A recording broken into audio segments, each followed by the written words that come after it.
Usa kayo tong matahong ang kinabuhi,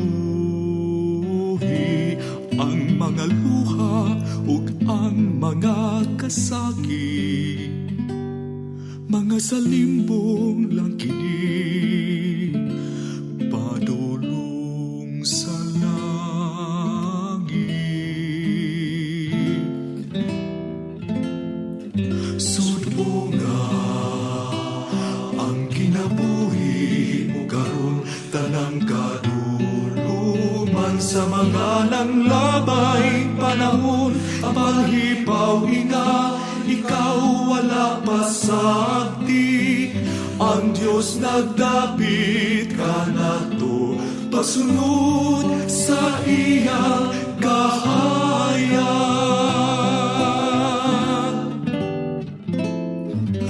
Ako ang kahayag sa kalibutan, ang musunod ka nako may kahayag sa kinabuhi o dili na gayon.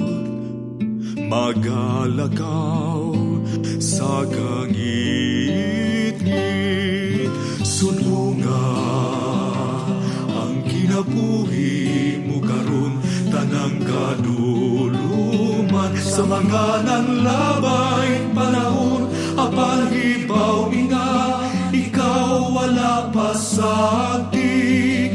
Ang Diyos nag